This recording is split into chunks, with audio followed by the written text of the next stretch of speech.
Good afternoon. This is Corey, and welcome to Passing for Perfect with Corey and Carnisha. It's just Corey today.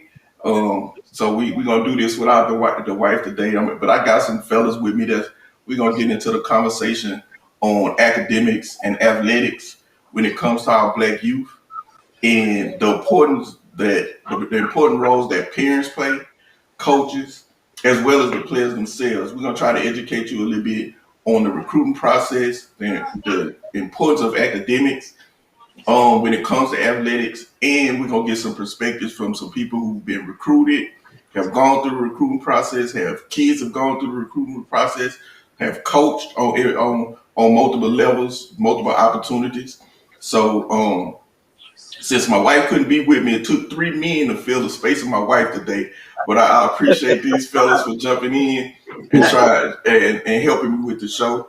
Once again, y'all can catch us on Facebook. We'll be Facebook Live on the Passing for Perfect the page. If you're not subscribed to the page, go and like the page on Facebook. You can also catch us live on YouTube, Passing for Perfect on YouTube. If you haven't been on the YouTube page, go subscribe, like, share. If you missed previous shows, those previous shows are there. But we're gonna jump right into it. We're not gonna belabor the time because we had some technical difficulties, so we're about 30 minutes behind. But hey, it happens. It's all good. I'm gonna give the fellas an opportunity to introduce themselves, tell them where they're from. Most of these guys I've known 10, 20, 30 For years, real. but some guys, you know what I'm saying? So it's some people I know they're gonna give some good solid opinions and good a different approach, a different way to look at the process for you. So we're gonna start with you, Trail, then we'll go to Coach Herb and then to OJ. So introduce yourself, let us know a little bit about Trail span. I'm from Baton Rouge. China. Been in Dallas 10 years now. Got a son, just went through the recruiting process. Started with my next one. you.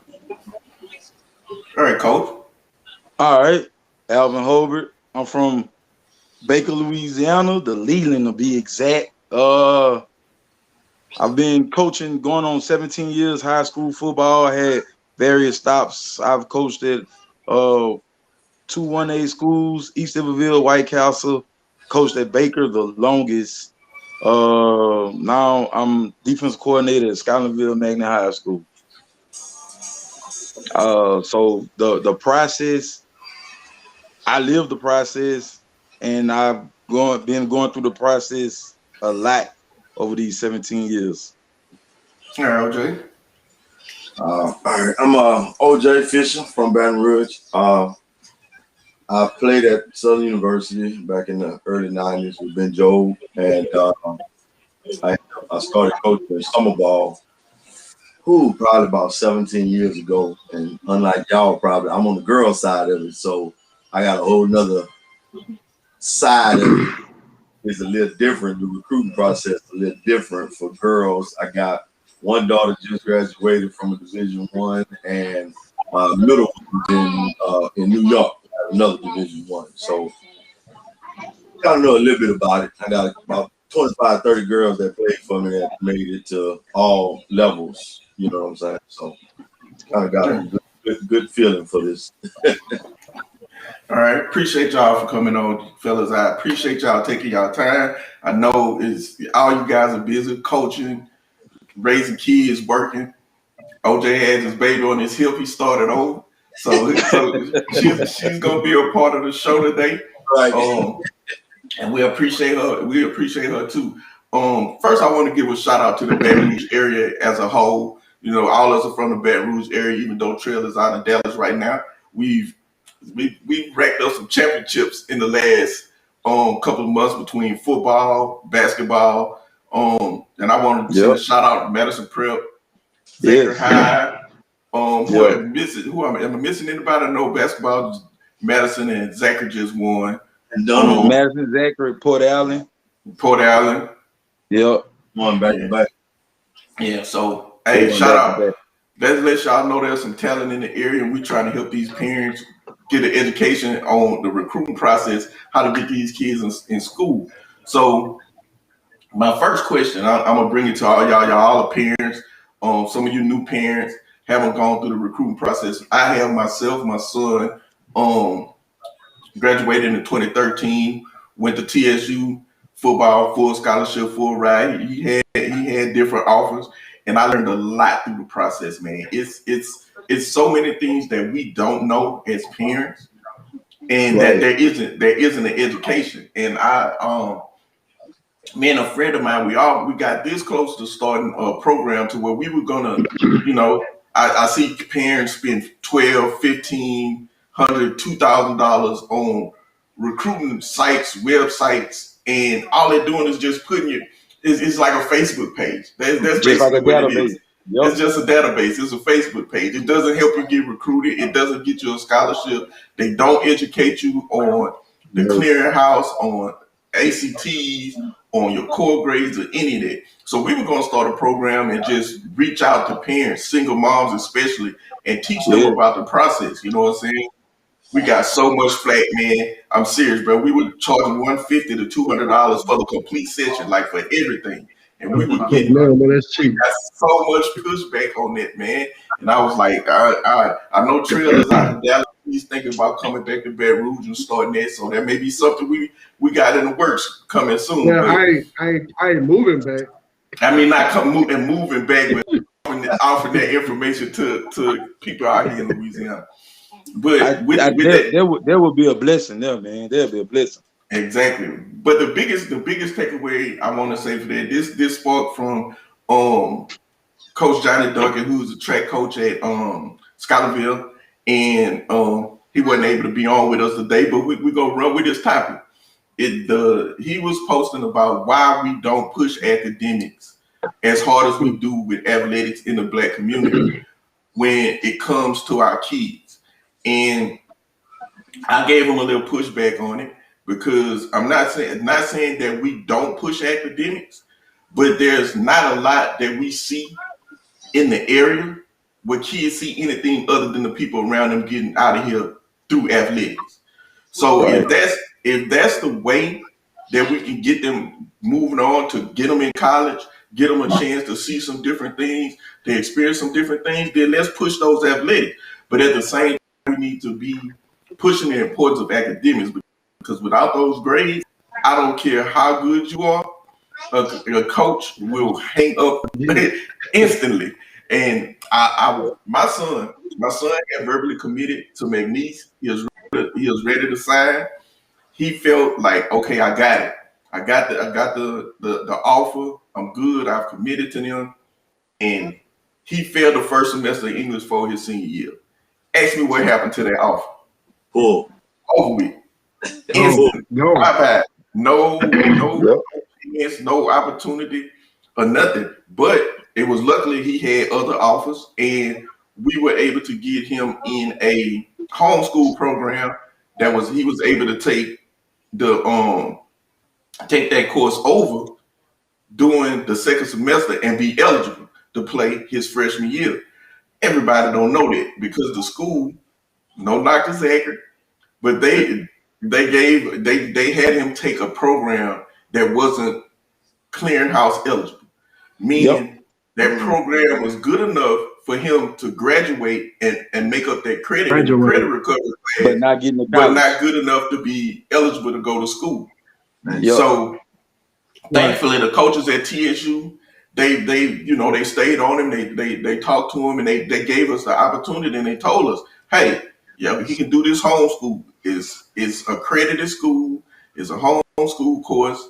We had to pay for it, which drove me mad. But at the same time, it gave him the opportunity to go to school and get that education and continue playing football.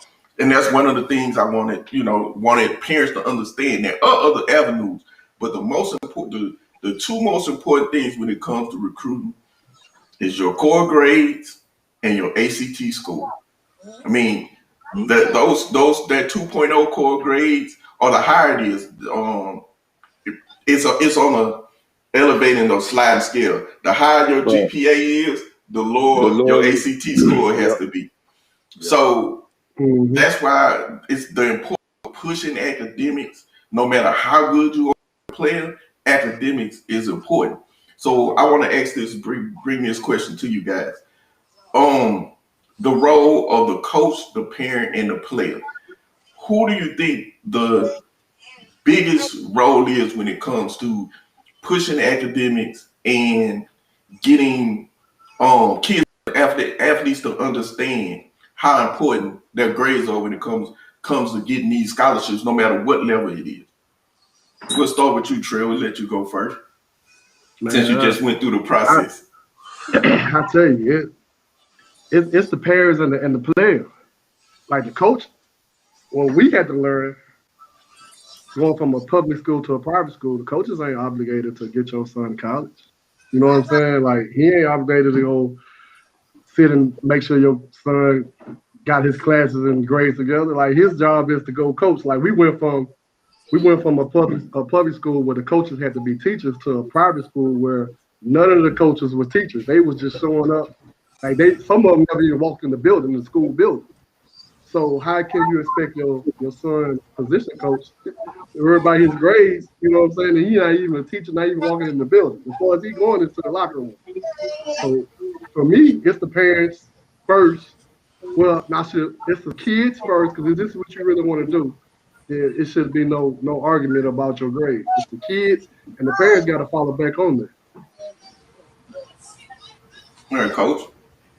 I totally agree with what Terrell said, and I I'm in the situation that because we are in a public school and we teach and we're guidance counselors and we're deans at the school.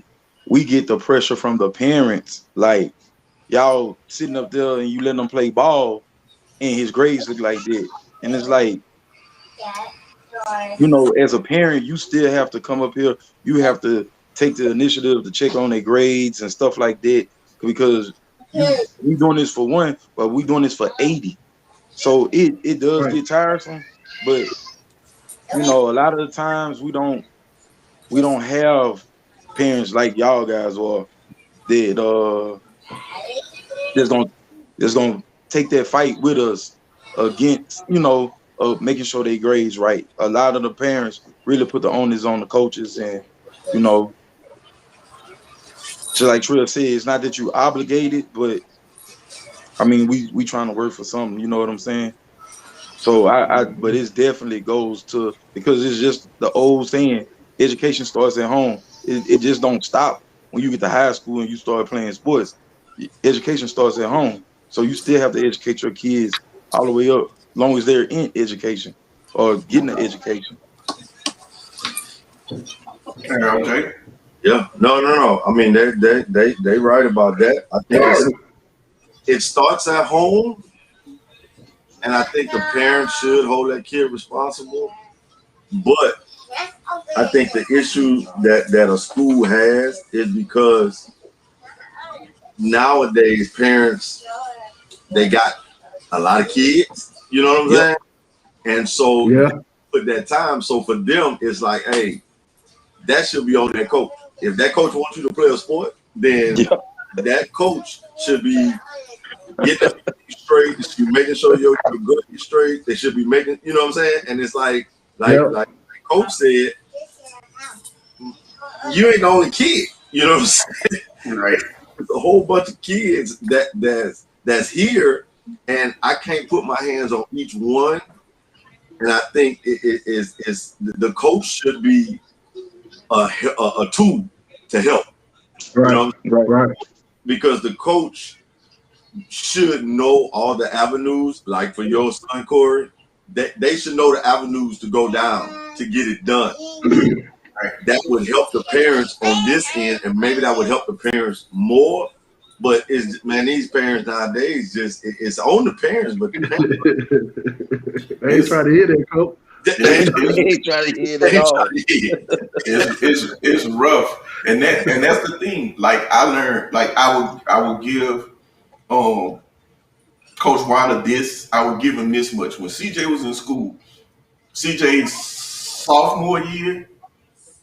Yeah, he started varsity sophomore year. So So his sophomore year, him, the O-line coach, me and CJ, he sat us down and he put on the board the idea of height, weight, and all this that coaches, recruits be looking for at the position you're playing. Then he put up the ACT scores and the core grades and all that stuff, how it correlates. They did sit each kid down with a parent and try to explain it. But after that, they said, we're going to help you get looks. If you get a letter a coach call about, you're going to give them the real. We're going to tell you the truth. And that's what parents don't understand. Like, the coach's obligation to that kid is, if you're playing for me, and if they say, like Coach was telling me earlier before we came on live, that the minimum GPA is 1.5. As a coach, my concern is that you have that 1.5. Exactly. You're eligible to play football. My job is to coach football and win games. Anything that goes after that is gravy, and parents don't really understand it. And that's kind of what the information Coach Weiner gave me. Like, Dad, I know you want your son to go to college. We're gonna do everything we can to help. But he pretty much told me at that time, like, man, it's your responsibility to get him in school. Right. And for us, Corey, for Joe Pop was like $20,000 to go there, so they gave the boy scholarship money, right? So their job was to maintain the 2.5 to even keep their scholarship, not on top of what John Paul required. They really requiring all these students at least have a 3.0. So when y'all say that 1.5, man, that just put it in perspective for me of like seeing what's going on back home. You know what I'm saying? Like, I was complaining about the 2.5, and I'm mind blown for that. I'm just honest. Mind blown for real. Like, and that's another thing, not knowing or understanding. Like, 1.5, yeah, that's good for you in high school. You know what I'm saying? You can play with it. But that's what I'm saying. Like, but that only works. That don't work for you in college. You're not getting in nobody college on an academic scholarship with a 1.5. It's not happening. No, that's what I'm saying. Like, how that's helping the kids if the average is 1.5. You have a 2.5, 2.6, no, a 2.3, I believe it is, in college to be eligible in college. So off the bat, if a kid in Baton Rouge is coming out of there with 1.5, he automatically going to JUCO. Hands down, no matter how cold he is. And that's what they're, and there's no way around the process. Like this is a machine. College is a fine-tuned, well-oiled business machine. Like, and if they know I can find 100 of you, no matter how good an athlete you are, I can find 100 of you. You know what I'm saying? So what separates you from the other guy is academics. Like, academics. We're all in Baton Rouge. We saw the struggles that Southern went through as a college with academics and on the verge of losing accreditations because we weren't graduating students. They were getting kids in whose grades weren't up to par. They weren't finishing school, and that all trickles back down on the college. So what they do, they tighten up the reins on who they invite in. So when I hear people in Baton Rouge area say, well, Southern's not recruiting Baton Rouge kids, Southern's not doing this, they can't. I can't afford to bring your son in at a 1.5 or 2.0, and he's not able to maintain on the college level. Man, a 1.5 that's like, man, I'm just getting up to school today. That's a deal, man. Look, I apologize. Look, I'm gonna apologize right now to Southern University. Until Alvin said that, I did not know. I said, man, Southern is not trying to get no kid out of Baton Rouge. But if the majority of the kids is 1.5 or 2.0, it's impossible for Southern to even do something for them. Like that's like man, like I'm really blown for that, dog. Like they stayed on probation. It was too hard, bro, because of that. Oh man, too hard. I talked to you one time. I think, man, Howard Howard reached out to Trey. The coach loved him. They loved this. They loved everything about Trey. Trey had 2.9 at John Paul. John Paul is a highly academic institution. Man, I don't, bro. If you ain't ready for the academics at John Paul, don't go. So when Howard was ready to offer him, the coach was like, "Oh, wait a minute, we are." He said, "We are Black Ivy League. You gotta have a 3.1 above." I'm like, "1 point." You know, because I was ready to shut it down. Like, man, Howard, come on, dog, we going on Howard. But man, that coach shut it down. He ain't talking to that coach since. Hey, but it's different schools do different things too. And that's another thing. As a parent, you don't know because you're not showed that each school, no matter what their academic standards are, they make a little leeway for athletes. But still, you still have to have those core grades, and you still have to have the ACT score. Go ahead, Cole. No, I didn't know that. I was ignorant to the fact on it, but I found out last year Vanderbilt came to recruit my safety. So we talking. I'm like, he has no problem because he got like a 3.6 GPA, and he's a magnet kid. He good kid. I think he scored like a 24, 20 something on the ACT, something like that, high 20s, mid 20s on the ACT. And he said, "Yeah, coach, that's all good, but he gotta actually go through the process to get approved to get in our school." I said, "What?" He said, we don't offer no anybody. Now, if admission say we can offer him, then he'll get the offer. If admission say no, then he can't. I said, "Wow." Yeah. They want a they really want a 4.0 at Vanderbilt. Yep. See, they really do. That's the difference between boys and girls. You know what I'm saying? Mm-hmm. Boys, it's a lot harder because they figure they can make it off their athletic ability. Where a girl, you're gonna have a girl that's a really good girl, but for the most part, they get their grades. You know what I'm saying? Right. Girls grades.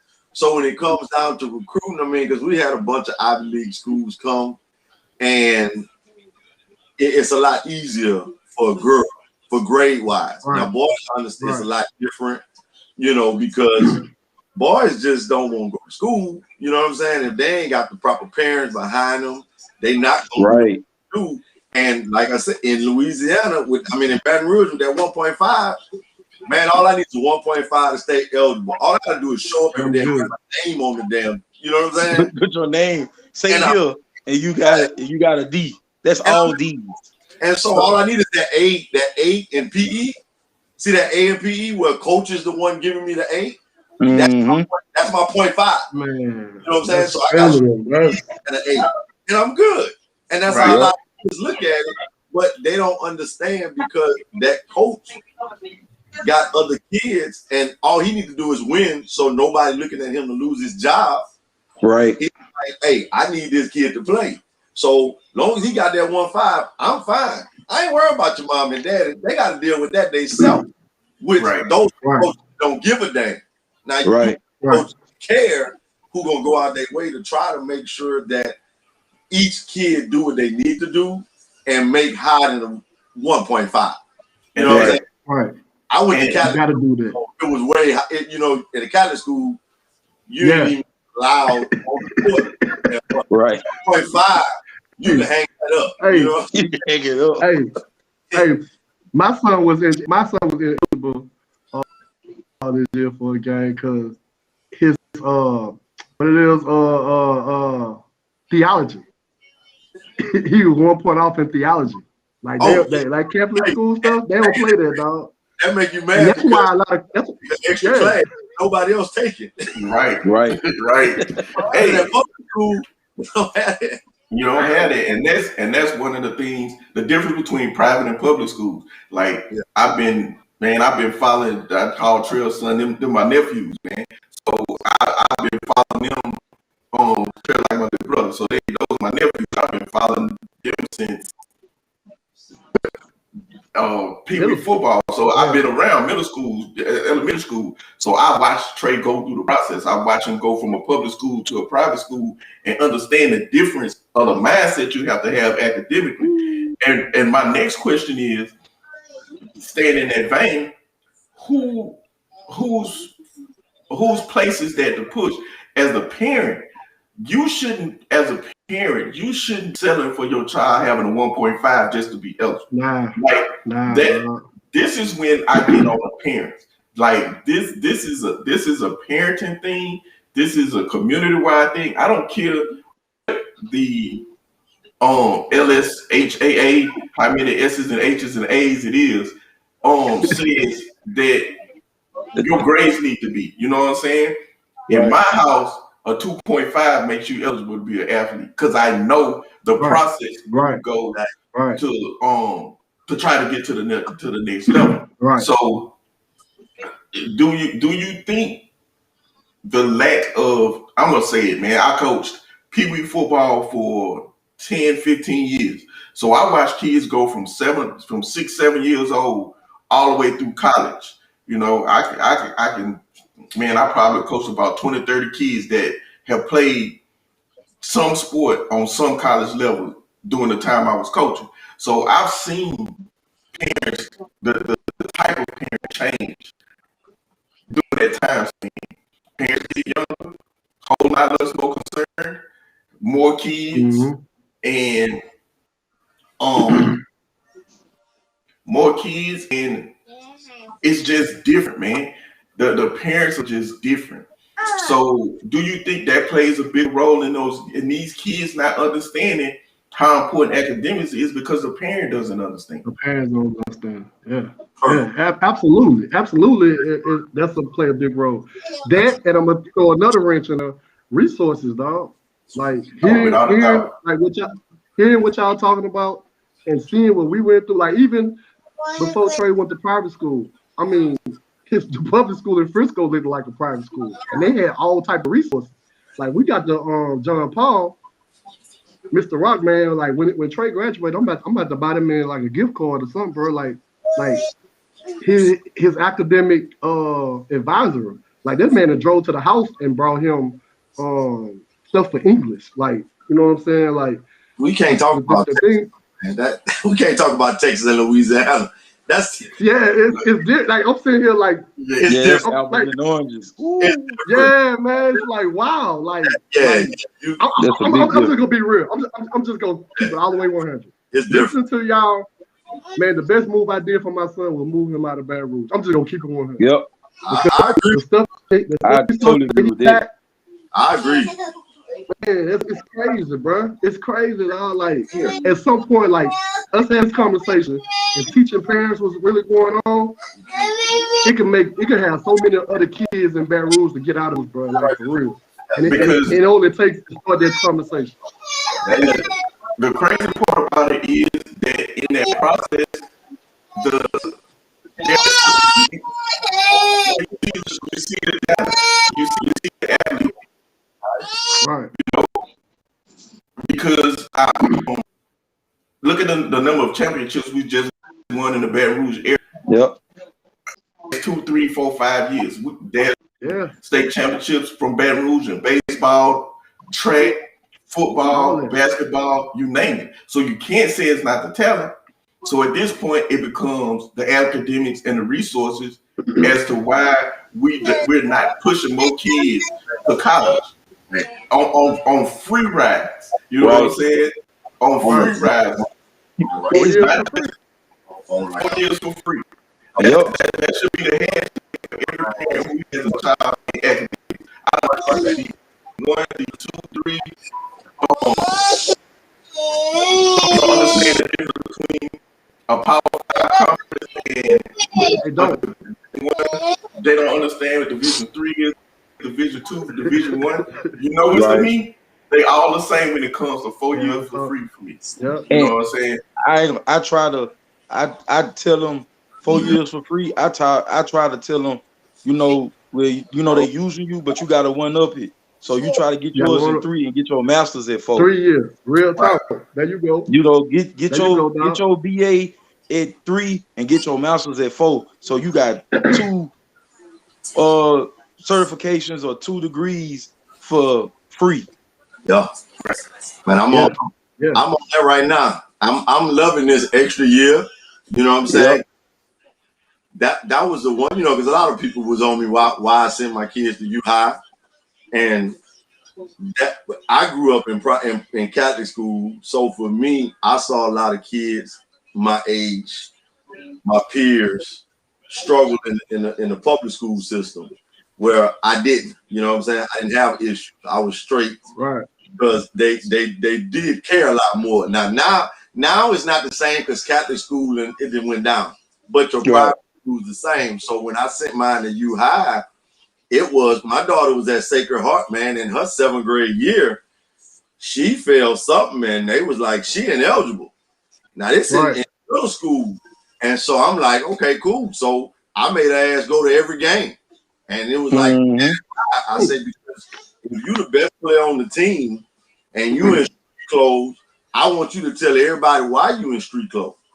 Right. So when you tell them why you in street clothes, oh, that's gonna hurt your feelings. You know what I'm saying? Because like, you dumb, that hurt your feelings. So from that point on, I had no more issues with her. So when she get to U High, which is supposed to be this, you know what I'm saying, nice and academic school, she went in and she had no issues. She was straight. But for my youngest one, she went in and took those AP classes or whatever. And so she's out at a very, you know what I'm saying, a nice academic school in Brooklyn. But she went in, you know what I'm saying? So she played as a freshman last year, but by January, she had been crossed over into a sophomore in her classroom. Wow. So with going through summer school, well, now she played as a sophomore. Well, hell, now we're on the verge going into next year. She graduated in December. That's what I'm talking about. So she got a year and a half to basically get her master's. But now with this COVID and everybody this year get an extra year, I'm like, hey, you know you're going to school for a 5th year, right? And she's like, why? Because I ain't about to pay for grad school. You know what I'm saying? Right. If they gonna pay, if we can get them to pay for it, grad school ain't that hard. You know what I'm saying? Get it free. And so that baby say put up on camera. Man, she is you know, but yeah, I told hey man, you just gave gave me another perspective of that. Like I was mad. You just made me get another perspective of what you just said. I was mad for my son because giving college kids an extra year hurt the 2021 class. Right. You know what I'm saying? So I was like, man, that's that bull. You know what I'm saying? But now listen to your situation. I understand now. Like, yeah, bro. Like if my son was in college and able to get an extra year, I would be just like you right now. Exactly. You know what I'm saying? So that's real, bro. I have to apologize to the college kids too. That's not even from the athletic side of it. Like there's a senior that played with her. Man, the girl then graduated, so she's going to get her master's. But for her, guess what? Why she want to come back? Because without all the games this year, she 105 points from 1,000. Right. Wow. So she like, I want to come back to get my 1,000 points. You know what I'm saying? Yeah. And they paying for it. Huh? And they paying for it. They paying for it. That's the key word right there. They paying for it. Yeah. Yep. And so it's a double-edged sword because it does hurt the kids. Yeah. But if your kid in college, hey man, we ain't worrying about them freshmen.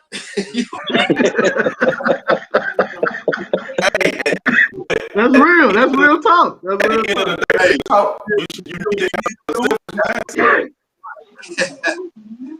we gotta have it. Your academic, that same energy the kids put on the football field, you need to put the same mindset and selfishness in the classroom. You know what I'm saying? Yeah. Because at the end of the day, like people laugh at me and my wife. My wife say, told all our kids, every last one of them, we're not forcing you to college. We're not forcing you to do this. But if college is what you want to do, we're not paying for college. This is your future. Right. Exactly. So the commitments that you need to make for your future is on you. That's on you. We're gonna give you all the basic things you need to get to school, and you have no worries. You know what I'm saying? You know, two-parent household, you don't have to worry about where your next meal coming from, the roof over your head. You just go to school, get good grades, and do it. If it's athletics gonna get you in the college, or if your academics gonna get you into college, that's your job for these years, and it doesn't stop when you get in high school. You build these habits in middle school, in elementary school. You start instilling this in your kids early, so that grades mean something to them from kindergarten up. I hate parents. I hate parents taking kids for grades. Like, for what? That's the whole thing you have to do. Get the A is all you have to do. Why am I paying you for A? You know what I'm saying? Why are we trying to monetization at that level instead of teaching these kids, hey, you need this to get that money. You know what I'm saying? So you have nothing else to do. Another thing I found out, like kids that's going like D2, the higher your GPA is, the more money you get. Right. More money you get. Because in D2, they don't get full scholarships. They get partials. So they go off your GPA, and then they find other money. Yeah. So they can. So if they don't do that, they are only gonna get like 30, 40 kids at the max. But to max it out to 50, 60 kids, they take one and split it. Yeah. But if you top out with your GPA, and I'm gonna talk for in-state and tops, then you get all that money. Yeah. So they around, and as right. You have to ask questions, man. It's your responsibility to ask questions. The minute those coaches start calling your kids, reaching out to your kids, that's the time to start asking questions. What is the team needs to be? What is your GPA? What is your enrollment like? Your open enrollment score, your closed enrollment. Is there a certain GPA I have to get in school? You know, what are your curriculums like? You know,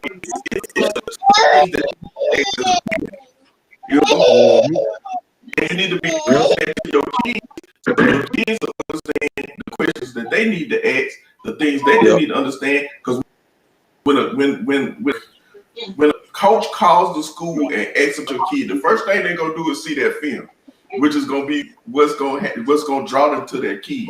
The next thing they're gonna say, let me see his transcripts and what that GPA look like. Well, for Trey, this is how I went for Trey every time. And this is another, I guess we could go and talk about that too. Coaches will hit them up on Twitter first. Inbox them on Twitter, they talk on Twitter. It went from Twitter to the cell phone. Yeah, social media has before you get to the cell phone, they want you to send them your GPA and your transcripts on Twitter. So if you're looking good for them on Twitter, then that's when they'll give you their cell phone number. After they talk to you on the cell phone, then that's when they be like, "Hey, I'm gonna call your coach. Let me get back with you after I talk to your coach." And they talk to the coach. This is another thing where parents gotta understand, man. Don't piss your coach off. Don't do nothing to hurt your kid chances getting recruited, because that coach gonna call your high school coach. Right. After he talked to the high school coach, he gonna say one, two things. For Trey, was like, man, just talk to your coach, and man, he told me great things about you. Hey, we'd like to extend an offer to you, blase. Or it could go, man, oh no, they probably, if the head coach say something bad about you, you probably ain't gonna get that phone call back. They just gonna move on. So it's a lot of things go into it with parents and the player in order to get recruited.